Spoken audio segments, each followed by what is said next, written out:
الحمدللہ رب العالمین والصلاة والسلام علی حبیبہ محمد وآلہ وصحبہ اجمعین اما بعد فاعوذ باللہ من الشیطان الرجیم بسم اللہ الرحمن الرحیم الا ان نصر اللہ قریب اللہم سبحانک لا علم لنا الا ما علمتنا انک انت العلیم الحکیم مولایا صلی وسلم دائما ابدا علی حبیبک من زانت بالنصر معزز سامعین کرام السلام علیکم ورحمۃ اللہ وبرکاتہ۔ ارشاد باری تعالیٰ ہے، خوب سن لو یقیناً اللہ کی مدد قریب۔ گزشتہ بیان میں اس آیا کریمہ پر گزارشات پیش کی تھیں اور وقت بھی پورا ہو گیا اور اس حصے کی جو تفسیر عرض کرنے کا موقع بھی کم ملا، لیکن جو دوسری بات جس وجہ سے اس آیا کریمہ کا آخری حصہ دوبارہ آپ کے سامنے پیش کر رہا ہوں، اس کا سبب یہ ہے کہ اگلی آیا کریمہ جو ہے اس پر خواہش ہے کہ متصل یا مسلسل بیان ہو۔ اس میں معیشت کے حوالے سے ارشاد فرمایا گیا ہے، تو آج کے بیان اور اگلے بیانات میں جب وقفہ آئے گا تو وہ تسلسل بھی ٹوٹے گا اور مقصد صرف وقت گزارنا یا بیان کرنا نہیں ہوتا۔ بنیادی طور پر جو بیان ہے اس سے مقصود تربیت ہے، اور تربیت کے دو پہلو۔ کسی بزرگ کے پاس وہ بچہ لے جایا گیا کہ حضرت یہ گڑ بہت کھاتا ہے، اسے منع فرمائیں۔ وہ خاموش رہے، انہوں نے کہا، اصرار کیا، انہوں نے کہا کل بات کریں۔ اب گڑ ایسی شے ہے کہ میٹھی تو ہے، صحت افزا بھی بہت ہے۔ اب چینی میٹھی ہے لیکن صحت افزا نہیں ہے، اس کے اثرات مضر صحت زیادہ ہیں۔ لیکن جب یہی مٹھاس گڑ کی صورت میں ہوتی ہے تو پھر طب میں اس پر جو گفتگو ہے وہ اور ہے۔ تو دوسرے دن بچے کو انہوں نے سمجھایا کہ میرا بیٹا زیادہ میٹھا جو ہے صحیح نہیں ہے، جو بھی جس انداز سے بھی انہوں نے سمجھایا۔ تو عرض کی حضرت یہی بات آپ نے کل نہیں فرمائی۔ تو وہ فرمانے لگے، ایک گڑ کا ٹکڑا جو ہے وہ میرے منہ میں تھا، اب میں منہ میں گڑ رکھ کے تو بچے کو گڑ سے منع کیسے کروں؟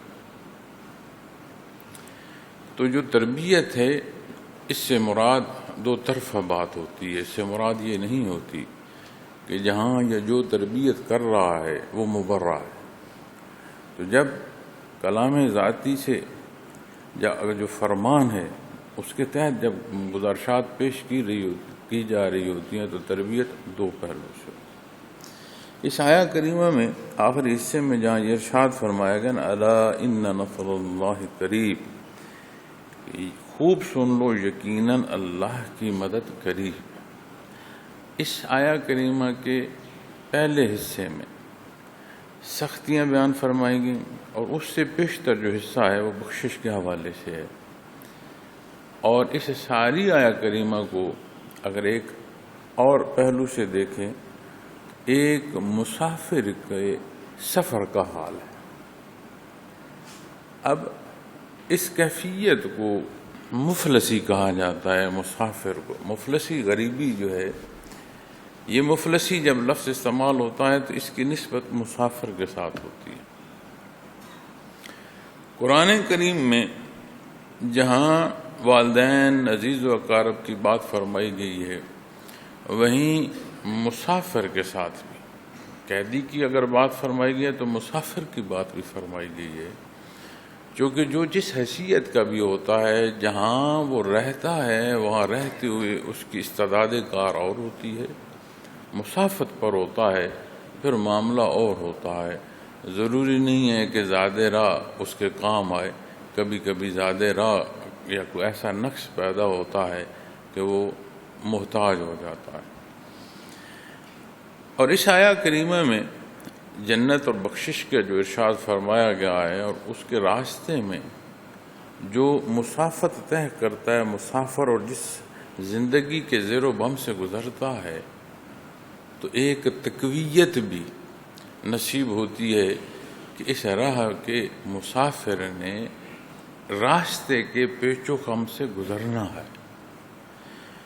لیکن جو یہ فرمان ہے کہ الا ان نصر اللہ قریب، یہ بالعموم ارشاد ہے، اس آیہ کریمہ کے ساتھ بالخصوص ارشاد فرمایا گیا ہے، لیکن اللہ کریم کی ذات سے کوئی شے بعید نہیں ہے، ہر شے اس کے دست قدرت میں ہے، اور ہر شے اس کے حکم سے ہے، اور ہر شے اس کی پیدا کی گئی ہے، ہر شے اس کی مخلوق ہے۔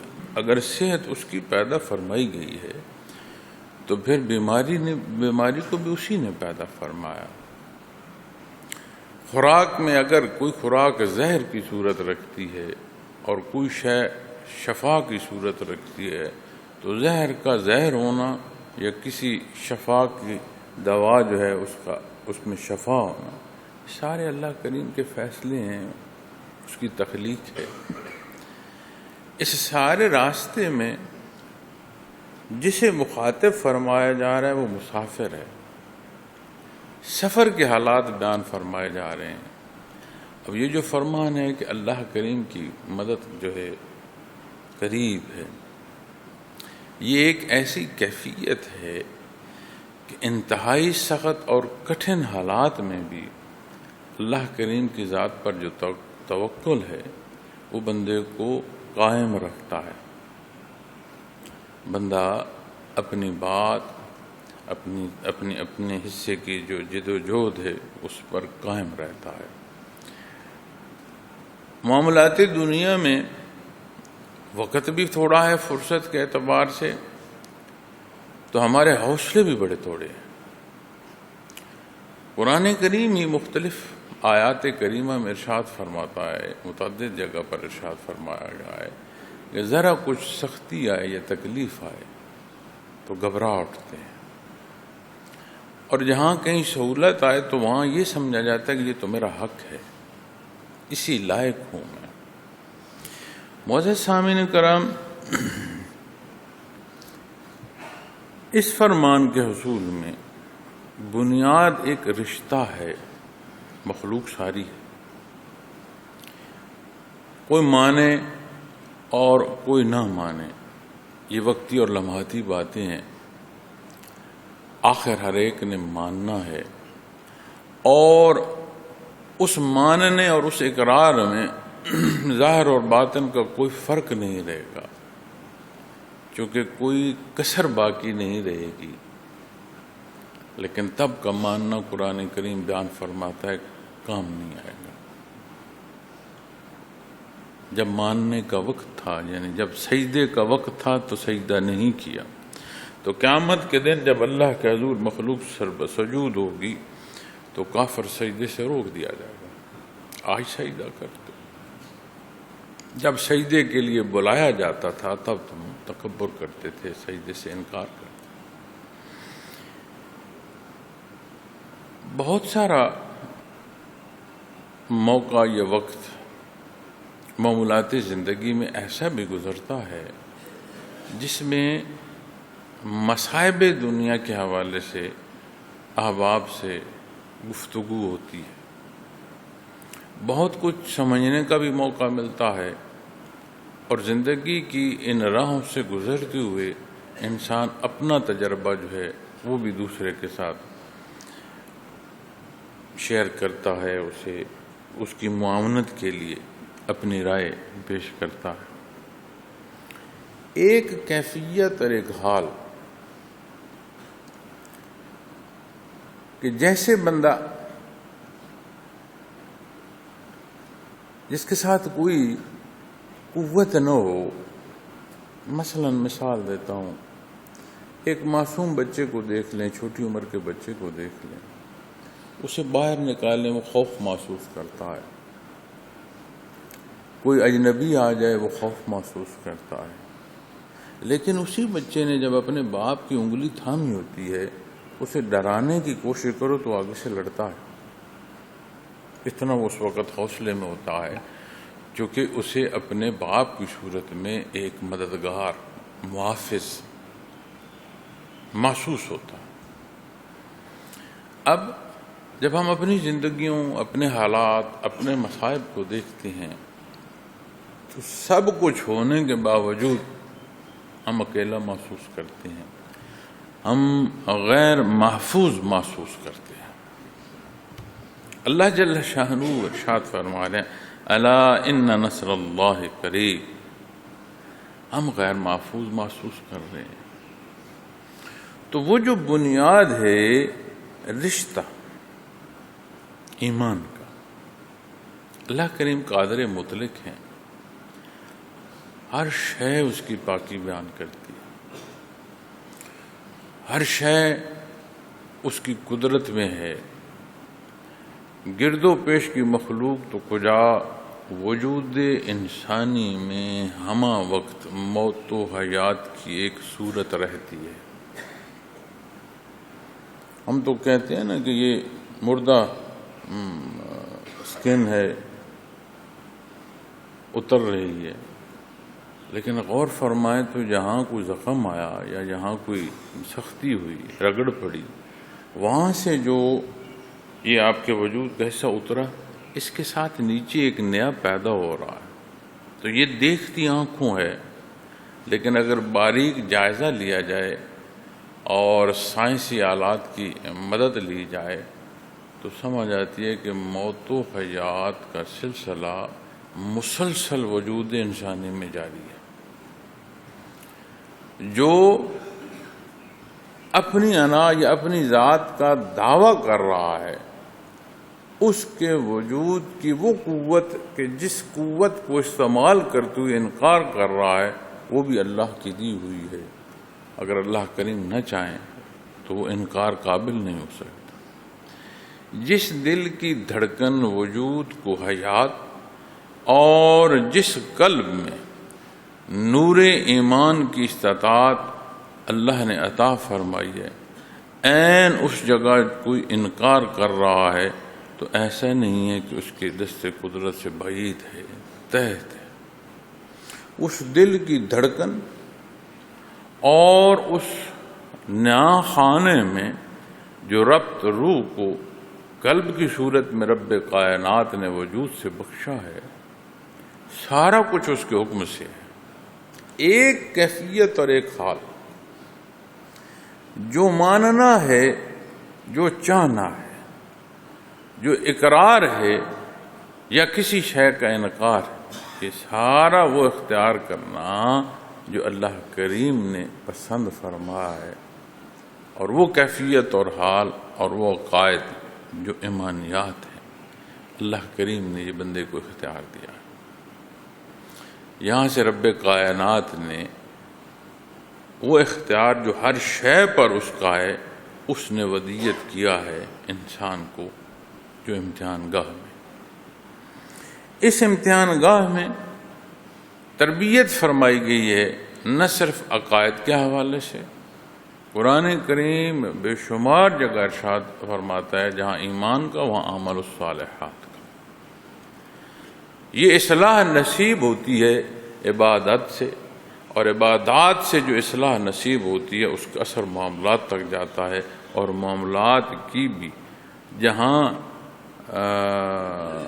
نشاندہی فرمائی گئی ہے، اصول و ضوابط ارشاد فرمائے گئے ہیں، وہاں عملی صورت میں تربیت بھی اللہ کریم نے مخلوق کو عطا فرمائی۔ لَقَدْ كَانَ لَكُمْ فِي رَسُولِ اللَّهِ أُسْوَةٌ حَسَنَةٌ، آپ صلی اللہ علیہ وسلم کی حیات مبارکہ بہترین نمونہ حیات ہے۔ اب وہ ابتدا جو نور ایمان کی ہے، اور پھر اس راہ کا مسافر ہونا، پھر اس آیہ کریمہ کی سمجھ آتی ہے کہ الا ان نصر اللہ قریب۔ اس کا مطلب کیا ہے؟ وہ قوت جو ایک کمزور اور نحیف بچہ اپنے والد کے ہاتھ میں ہاتھ دے کے محسوس کرتا ہے، تو اسے نہیں معلوم کہ میرا والد بھی محتاج ہے، یہ بھی ضعیف اور کمزور ہے، ہاں اسے یہ بات تب معلوم ہوگی جب وہ اس کی جوتیوں میں پاؤں رکھ کر کھڑا ہوگا، پھر اسے سمجھ آئے گی کہ یہ یہاں آ کر کیا کیا مسائل اور کیا مجبوریاں اور کیا حالات ہوتے ہیں۔ لیکن جو تقویت ایمانی صورت میں بندے مومن کو نصیب ہوتی ہے، معزز خواتین و حضرات، پھر وہ اسے مستقل مزاج بھی کرتی ہے اور اسے صبر اور حوصلہ بھی عطا فرماتی ہے۔ کم حوصلہ پیدا فرمایا گیا انسان، قرآن کریم بیان فرماتا۔ اس سے مراد یہ نہیں ہے کہ یہ حوصلے والا نہیں ہو سکتا، فرمایا گیا کہ انسان خسارے میں ہے، لیکن اس سے مراد یہ نہیں ہے کہ خسارہ ہی اس کی منزل ہے، نہیں۔ وہ اسلوب، وہ اصول، وہ راہ جو ان کمزوریوں سے بچاتی ہے اور کامیابی کی راہ پر نہ صرف لا کھڑا کرتی ہے بلکہ کامیابی سے ہمکنار کرنے کا واحد راستہ ہے، اس کی تعلیم قرآن فرماتا ہے۔ نبی کریم صلی اللہ علیہ وسلم کا یہ فریضہ نبوت ہے کہ مخلوق کو اللہ کریم کے حکم سے آشنا فرمایا جائے۔ اب جب ہم ان سارے حالات کا جائزہ لیتے ہیں تو جو دکھ ہے یا جو تکلیف ہے، جانتے ہیں وہ کیا ہے؟ ہم مانتے ہیں لیکن ہمارا ماننا اتنا کمزور ہے کہ ہماری حالت اور صورت نہ ماننے والوں جیسی ہو گئی ہے۔ آپ دنیا کے معاملات میں جہاں جا رہے ہیں، جو لین دین کر رہے ہیں، جو فیصلے کر رہے ہیں، جو سوچ رہے ہیں، اس سوچ پر عمل پیرا ہونے کے لیے جو قدم اٹھا رہے ہیں، غور فرمائیے۔ ہم انحصار مخلوق پر کر رہے ہیں، ہمارا انحصار خالق کی طرف نہ ہونے کے برابر ہوتا ہے، گفتگو تک ہوتا ہے۔ حضرت رحمۃ اللہ تعالیٰ علیہ بیان میں بھی یہ کئی دفعہ فرمایا کرتے تھے کہ اگر کسی کام سے کوئی آئے اور اسے کہا جائے کہ دعا کریں گے اللہ کریم مہربانی فرمائے یہ کام ہے، تو وہ کہتے ہیں انہوں نے کرنے جو نہیں تھا۔ اور اگر اس کے سامنے کسی کو سفارش کر دی جائے بھلے کام نہ ہو، دیکھو جی انہوں نے تو پورا زور لگا دیا نا، آگے کام نہیں ہو۔ تو ہم معاملات دنیا میں جو سبب ہے نہ اس کو پورا اختیار کر رہے ہیں، اور جو اللہ جل شانہ کی ذات پر توکل ہے وہ ہمارے اعمال سے ثابت نہیں ہوتا کہ ہمارا ایمان جو ہے وہ ہمیں توکل کی کیفیت پر کھڑا کر رہا ہے۔ اب یہ کہہ دینا کہ یہ ایمان ہے یا جو سوچ رہا ہے یہ مجھے معلوم ہے، یہ درست نہیں ہے۔ یہ جو میں تجزیہ پیش کر رہا ہوں حالات کو دیکھ کر پیش کر رہا ہوں۔ اب اگر پسینہ آئے تو اس پسینے سے آپ موسم کا اندازہ لگا سکتے ہیں، آپ کو اندازہ ہو جاتا ہے کہ اس کے پیچھے حدت ہے، اور معاشرے کی صورت اور حالت کو دیکھ کر کیا یہ نہیں سمجھ آتی کہ اس کے پیچھے کتنا پختہ ایمان ہے جو ہماری یہ حالت ہے؟ تو میں کسی کی ذات یا کسی کی ایمان کا تجزیہ نہیں کر رہا، یہ اللہ کریم جانتا ہے، غفور الرحیم ہے، ہم کمزور ہیں، اور اللہ کریم استقامت دے، کمزوریوں کی معافی دے، ہدایت عطا فرمائے، اپنی حفاظت عطا فرمائے۔ لیکن دنیا یہ عالم آب و گل اسباب سے ہے، اور اسباب کل نہیں ہے۔ اسباب اختیار کرنا دینی تعلیم ہے، سنت ہے، لیکن پھر بات توکل کی آتی ہے کہ اللہ کریم کی ذات پر جو ہے وہ بھروسہ کیا جائے۔ ایک بچے کا بھروسہ والد کے ساتھ اسے دنیا کے مقابل کھڑا کر دیتا ہے، تو بندے مومن کا اتنا بھروسہ اپنے اللہ پر نہیں ہے کہ وہ جگہ جگہ ڈگمگا رہا ہے۔ نقطہ یہ عرض کرنا چاہ رہا ہوں۔ اب جب دینی حکم کو دیکھا جائے تو سبب چھوڑ دیا جائے۔ کون ہے جس کی دعا نبی کریم صلی اللہ علیہ وسلم کی دعا سے بڑھ کر ہو سکتی ہو؟ نعوذ باللہ۔ آپ صلی اللہ علیہ وسلم مدینہ منورہ میں دعا فرما سکتے تھے، آپ نے عرش بدر میں دعا مانگی، اتنی مانگی، اتنی دعا مانگی، اتنے اللہ کریم کے حضور گڑ گڑائے آپ صلی اللہ علیہ وسلم کہ حضرت ابو بکر صدیق رضی اللہ تعالیٰ عنہ نے جا کر سہارا دیا کہ یا رسول اللہ صلی اللہ علیہ وسلم بس فرمائیں، اللہ قبول فرمائیں گے، آپ بس کریں۔ اتنی درد بھری دعا مانگی، اتنی تڑپ سے دعا مانگی۔ کب مانگی؟ عریش بدر۔ عریش بدر وہ جگہ، وہ مقام جہاں غزوہ بدر میں آپ نے قیام فرمایا، وہ تنکوں سے بنی جھونپڑی جس میں وہ ہستی تشریف فرما ہے جسے رب کائنات نے مخلوق کے لیے باعث رحمت پیدا فرمایا۔ موجود وسائل، ہر پہلو کا سبب موجود جو ہو سکتا تھا پورا فرمایا، اور پھر یہ نہیں اللہ کے حضور عرض کی کہ مسلمان فرمایا یا اللہ سارے کا سارا اسلام، آپ کے ان مبارک الفاظ پر شرح میں دیکھیں تو سمجھ آتی ہے کہ حد الوسع جو ممکن کوشش ہے وہ ساری کوشش فرمائی گئی،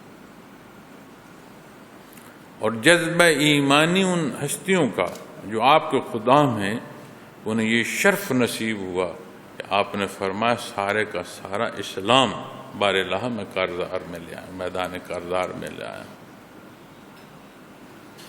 کیسے بخت والے لوگ، ہستیاں رضوان اللہ علیہم اجمعین۔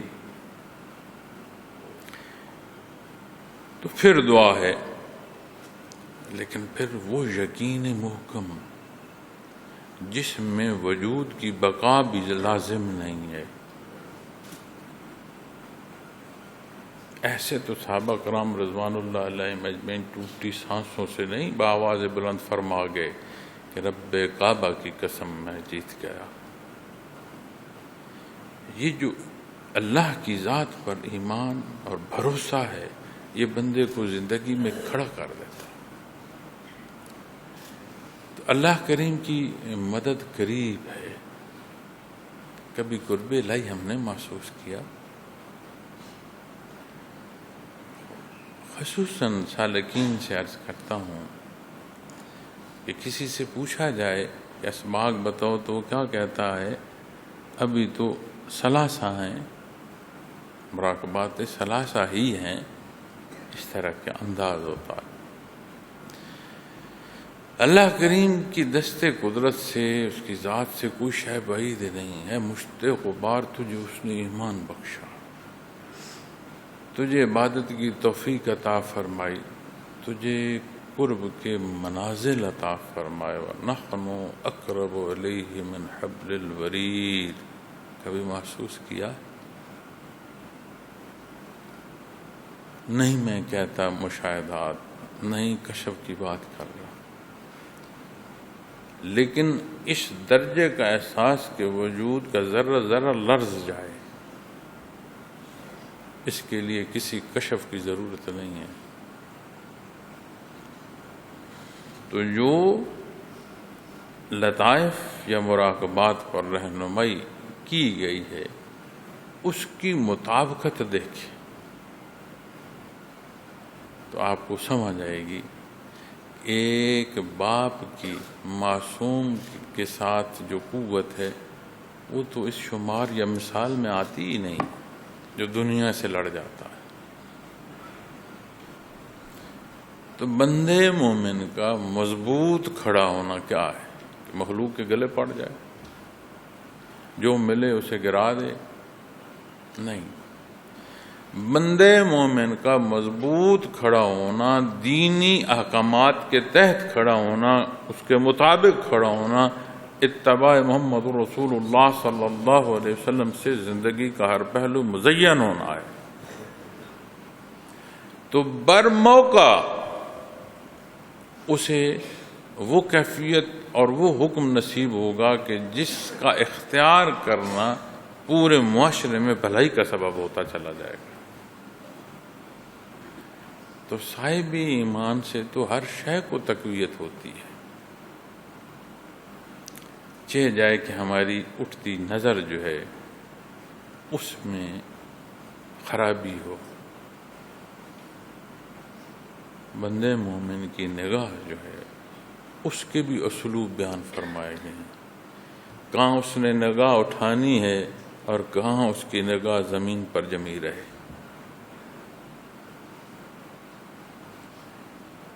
ایمان بنیاد ہے، مضبوط ایمان عبادت پر کھڑا کرتا ہے، پہنچا دیتا ہے۔ عبادات کی شرف قبولیت اعمال کی یقینی اصلاح فرماتی ہے، اعمال درست ہوتے چلے جاتے ہیں۔